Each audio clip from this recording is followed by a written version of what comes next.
Yeah. What guan? What up with y'all on this good Monday? As y'all can see, I got this mic on deck. Let me lean it in a little bit towards me.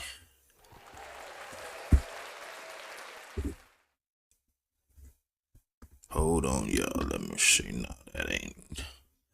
I'm pressing the wrong things. Boom. Perfect. I got it on this shooting grip. It's one thing I've learned, that when you messing around with this Sony stuff, if you stay with the same brand, you could do a little bit of things a little different. And I'm doing things different. I'm mixing and matching. When I had this on a regular stand, where the regular stand at? Right here, sit kind of low. It was sitting low. This the regular stand. But I said I need this closer to my mouth. Hold on. Pause. No diddy. Like I needed it closer so I could get right there and I could be heard. And I got this headphones connected straight to the camera. I ain't got it in the Tascam today, so I'm kind of doing two things. I got the Tascam over there, but I got a set of headphones. But I brought y'all in with some BLE Bishop. That was another one. And I ain't want to stream long, but I did want to stream strong today. So my topic today, I wanted to be a story. And on top of that, I wanted to talk about Buckshot. I don't know if y'all know who Buckshot is from Black Moon. Black Moon, y'all. Like, come on now. The BDI MC. How many MCs must get this? Like, classics. That man did it up in the early 90s for hip hop. He started a whole movement. Had a whole group called the Boot Camp Clique with Smith and Wesson, Ruck and Rock, the OGCs, and like before Biggie came in, like he held the torch. He held the torch for us a brief period of time. He had that song called Crooklyn Dodgers he was a part of. I think he even made music with Biggie. The Crooklyn Dodgers remix, if I ain't mistaken. I don't know for sure, but I know he got a song with Biggie. It's a compilation album. I think he was working with Tupac as well. They were supposed to be releasing some music, and it's just like, I think he got in a lot of legal issues and he kind of faded off, and rap was changing at that time. So I don't even know if he would have phased out anyway, but phenomenal MC. Had a lot of big hits. Who Got the Props? Buck 'Em Down. Like I said, he was a major significant part of my love for rap music back in the day. And they got clips of him. They ain't got the actual footage of him getting beat down, but somebody worked Buckshot over, and I heard he in a hospital right now in bad shape. And it was like, just to see that, you know, it kind of bring things right into magnification of how violent, you know, we are as a people. You know, I ain't the one to be sitting here preaching nonviolence or nothing like that, but man, we are violent. And Buckshot though. Buckshot. And you know, somebody was saying that, like, you know, people do that when you mess with kids or you owe them some money. And yeah, from my experiences, people usually do that to plucks, fiends, crackheads, whatever you call them in your neighborhood. You know, they done owed you money for so long, they done did something, and it just struck you the wrong way, and you wind up snapping out. You know you ain't gonna get your money, and you frustrated and fed up, and you wild out on them. That's normally what you see when it comes to like those type of situations. You know, over some drug money, some of that nature, especially when you got the older guys and the younger guys in the same, circles. Sometimes them young guys, they trying to make a name for themselves.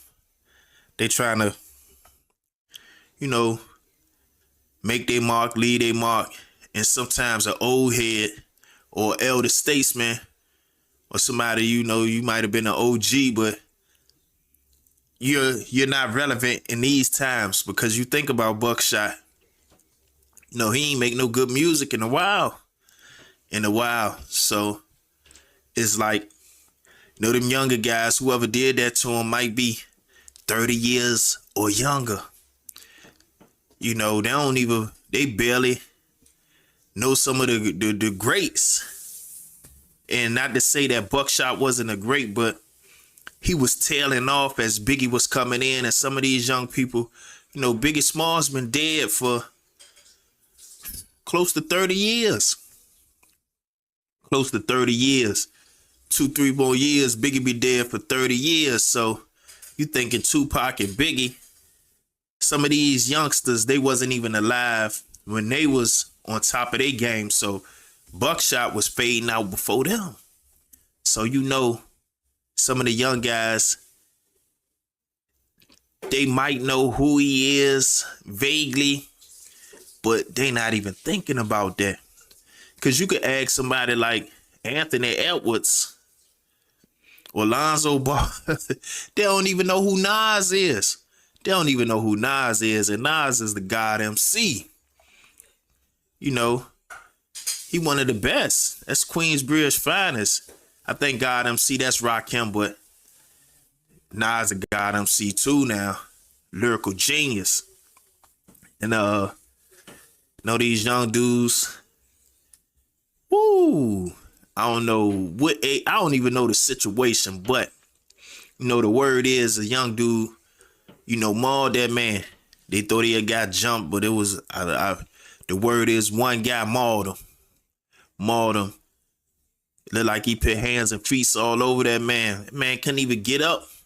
It was almost like you couldn't hear the words, but it was almost like he was pleading for his life. Like, no mas. I don't want no more of that. And, I've been jumped before. I've been beat up before. But I've never been on the receiving end of anything like that. And that was a sad moment. I don't know the backstory to it, but it was a sad moment. And whoa.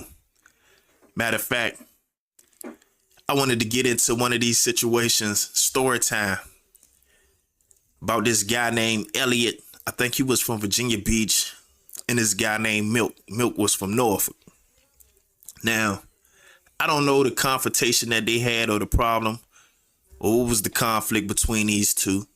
But Elliot, I'm going to give you a background on Elliot. I don't know Milk too well, but Elliot was one of the first school shooters in the Virginia area. I think he had bought an assault rifle to school. I don't know if he killed anybody or he just let it off. I never really asked him questions. I didn't really ask questions about him. I just knew he was a little bit off. He used to try to, kick it with people, work out with people. And, people kind of hit him with the shun. Like, he was shunned. He wasn't, all the way in some of the circles. He was shunned a little bit. So, I couldn't tell you all the way about his case. I just know he had a school shooting. He brought that assault rifle to school. and he had been in there already since he was a early teen. I think since he was like 13, 14 years old at the time. He was in his mid to late 20s. I think he had been in there maybe older. I think at that time he had been in there for almost 20 years at that point. And all my interactions, he talk crazy and I say something to him. And I'll be like, man, let me just stay away from him because I don't want to beat him up. I don't want to do nothing crazy to him. He a little bit off. So I just kept my distance from him. And I guess, everybody gave him his space. Because it seemed like he ain't have it all. He wasn't no super tough guy. But he used to be like a little bit, like a little bit off. I can't describe it. Like, he say the weirdest things. He try to hang around you when you don't want him around you. That type. And you'll be like, man, we ain't moving like this. Why you look like that? Why you doing it like this? And, he always got some philosophical answer. You be like, man, we ain't trying to hear that right now, Elliot. Matter of fact, we going this way. You go ahead and stay over here. At the time, I was like 17 years old. 17, yeah. I think I was like 17, 18 years old. I wasn't trying to be associated with that man. But anyway, Milk, he from Norfolk. Light-skinned dude. I think he was a little bit older than us. And quiet, laid back. So I think they was playing basketball or something. Next thing I know, they squaring off. And neither one of them looked like they really had any skills, boxing skills. They look kind of sloppy, unorthodox, kind of all over the place. It ain't look like it would be much of a fight. So I looked at it out the corner of my eye. I knew both of them enough to have a conversation with them. But I was like, man, they doing their own thing off in the corner. So they been in the corner for like 15 minutes, going back and forth, swinging. I'm watching them out the side of my eye, swinging and missing. Halos, dough blows, going, ducking. Ain't really no wrestling. They just trying to take each other's head off. And Milk, he the one doing all the swinging. Elliot talking like, come on, come on. But he not really swinging. He think he could fight, but he ain't really got much. He not even swinging. He just sitting there with his guard up. Got his, like, put him up, put him here, put him up. But he ain't really swinging. So, they over there about 10, 15 minutes. Ain't nobody breaking it up. Everybody looking at it like it's a joke. Next thing you know, I guess Elliot get a little bit tired from all the, dancing around. Next thing I know, I walk over there. Milk hit him with the overhand right. Boom! Right in his mouth. Teeth flew out his mouth. At that point, I was like, all right, man, fight over, man. Fight over. Because I'm thinking to myself, like, don't you want to get your teeth and try to, like, man, you don't need to be walking around here with no jibs. So, first and foremost, you need to scoop your tooth up off the ground. The whole tooth fell out. I'm talking about the root. Man, that joint look like a dagger. About this long. Look like a dinosaur tooth flew out that man's mouth. I'm like, yo, man, y'all need to chill. If Milk, he see what's going on. He don't really want to fight no more. But, Elliot seeing his teeth fly out his mouth, he's starting to get more mad, more angry. He don't want to end the fight. He want to keep fighting. He want his get back. So I'm like, man, Elliot, man, won't you just scoop your teeth off the ground, man? Put that joint in your pocket, man, and like no, don't break it up. I'm like, broke it up? He already broke your tooth up. Like, what you talking about? So they square up again. Elliot ain't throw no punches. He just bobbing. Got his guard up. Next thing you know, Milk hit him with the left. Boom. A hook. Another tooth fly out that man's mouth. I'm like, hold on, man. Stop the press. Stop this fight, man. I'm going to throw in a towel for this, man. This man hit you any more, man. You ain't going to have no teeth left in your mouth. I'm thinking to myself, why is this man teeth so loose in his mouth to every time he get hit, a tooth fly out? Like, man, you got some bigger issues on your hand than fighting. Like, your teeth, every time you get touched, a tooth fly out your mouth, man. Man, you need to stop, man. Fight over, man. Fight over. Like, man, I'm like, Milk, man, let that man live, man. So Milk ain't really want to fight no more. He done proved his point. So he like, man, I ain't even trying to fight this him. Like, I've been trying to say, what we doing here? So I'm like, man, just hold on, man. I got Elliot, man. So Elliot mad. I'm like, man, Elliot, look here, man. One of your teeth right there. The other one over there, man. Please get your teeth, man.